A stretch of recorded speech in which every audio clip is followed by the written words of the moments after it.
Hi you guys, just getting my camera right. Molly from Molly's Artistry. Well, I am going to do, oh no, did I already put silicone in these? Guys, I don't remember. I don't remember. Let me look at the top. I'll put one drop in just for good measure. I think I already did, but I'm not sure. This is either going to be really silly or it'll be okay. I don't know yet. So what I'm going to do is I have some house paint that I use. So this one, I use all different kinds. I don't know if you can see that, yeah, in there. But I have some that this is the end, and I just make it in like a little jar like this. And I'm gonna pour this out onto the canvas and spread it around. And what I'm going to do, this is just a little, oop, there's a little something in there. Don't know where that came from. What I'm gonna do, this is just a little 12 by 12 canvas. And I'm going to do a little floating cup on there.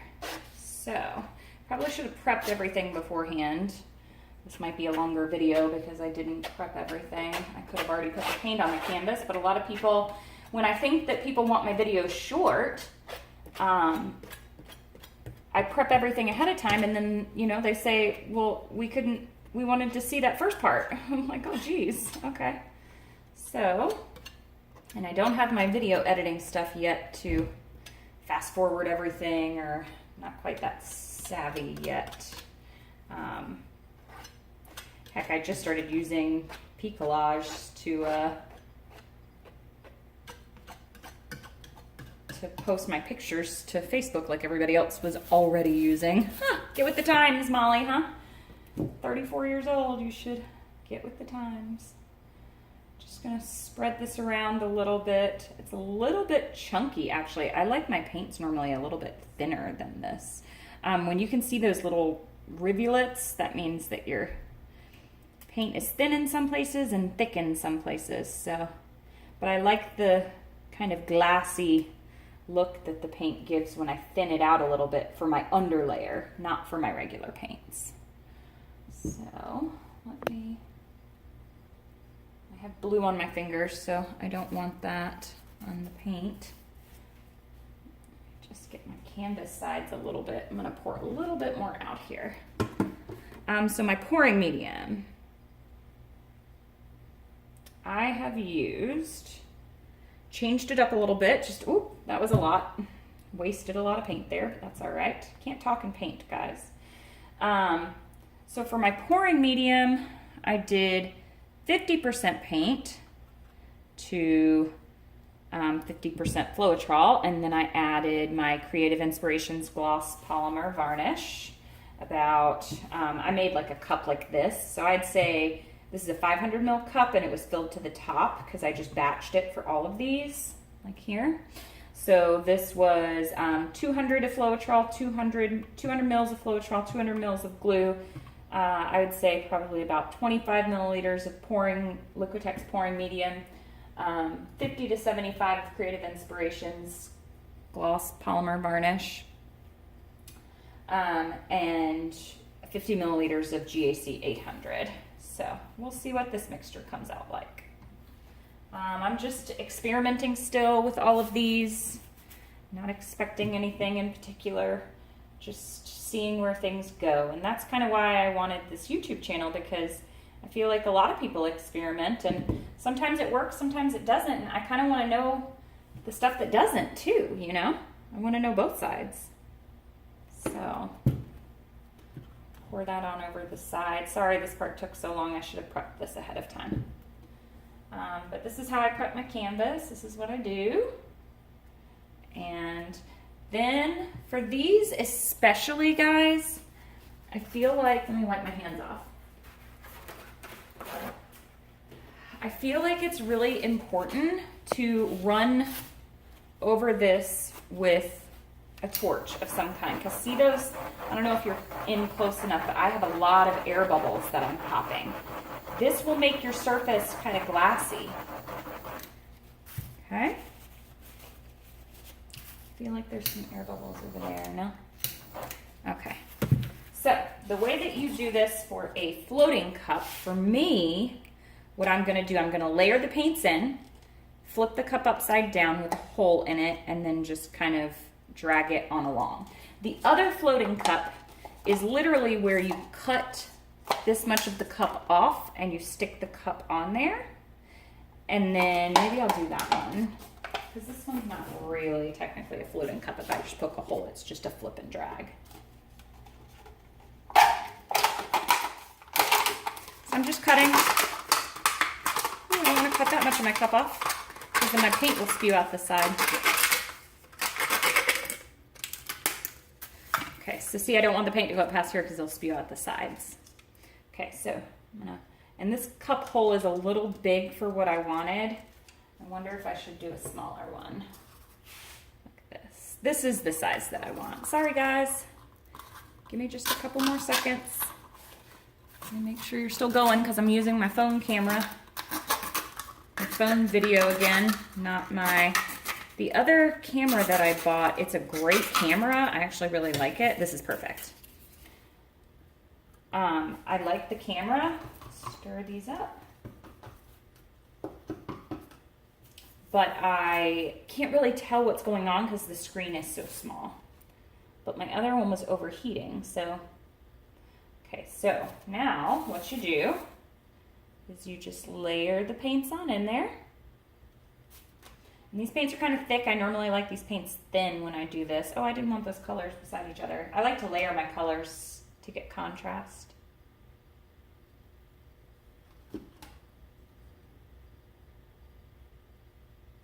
Okay, so once the paint gets heavy enough, it's gonna kind of take its own, have its own mind and start going along there. And as it goes along, the cells will start to form. So I'm gonna put a little bit more paint.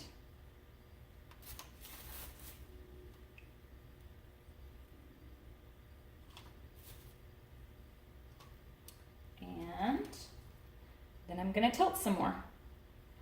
And that's how you do this one. Okay, floating cup.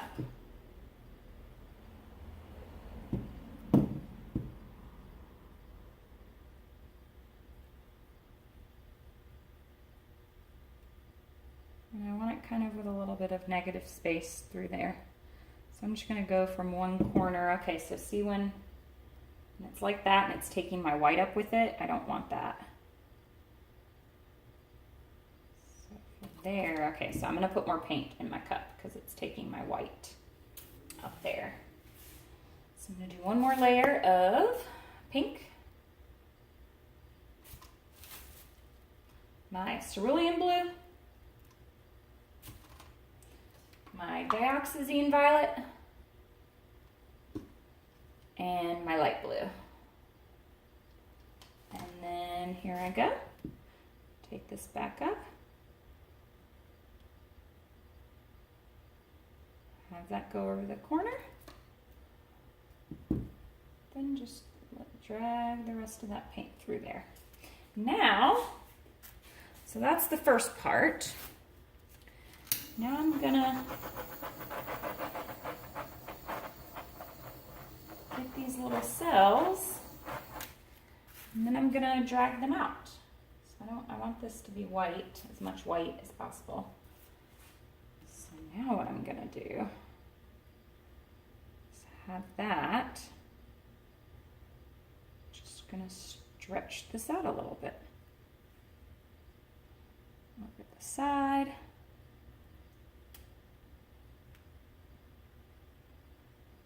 Just start moving here. Bring it back along over here.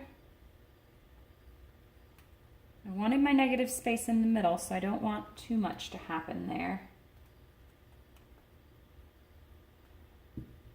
And there we go. What do you guys think? Kind of like it. Kind of like it, kind of don't. I'm liking more of what's going on down here, so I'm just gonna pull some more of that over to the side. Now with my house paint and the mixture that I have noticed that I get the other paint underneath, and some of the white paint, because I thinned it out so much, I think, ends up underneath these. So what I do, you can do a couple of different things. Since I'm just playing around here, I can show you. So you can come in with a little piece of, this is, these are like these little strips that you get for free at Lowe's, and I just cut them into little, so you can actually take this and see how that opened that paint up right there? So then you can just drag it wherever that white and that paint are underlying each other. Oops.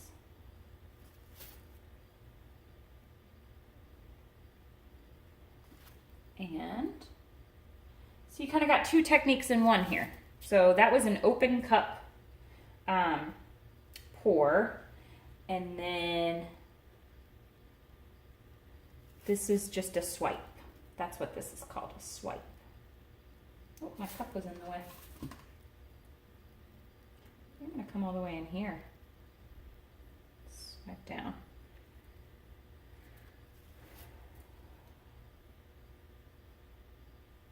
Make sure you're wiping this little piece off so that it doesn't have much color on it. Otherwise your colors will get kind of crazy in here. Oh, there's a bug. Go away, bug. So I'm gonna do the corner right here.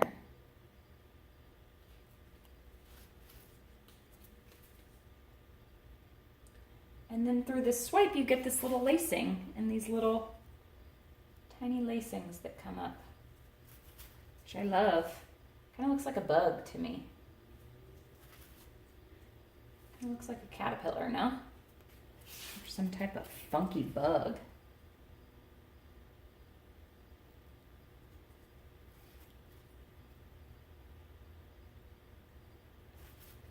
Man, I love these colors. I might do just a regular swipe next. I have some colors left over.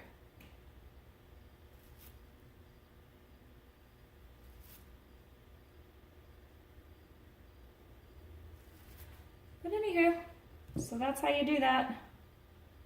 I'll take it down and show you kind of what cells you get from it. Or from what I used for my mix, at least.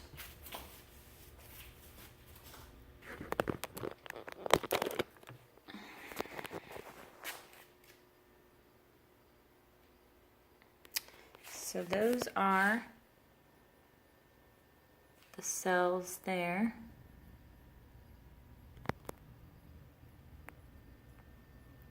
Got kind of a little funky over there on the side. Those cells are really cool there in the middle. Let me get out of the shadow.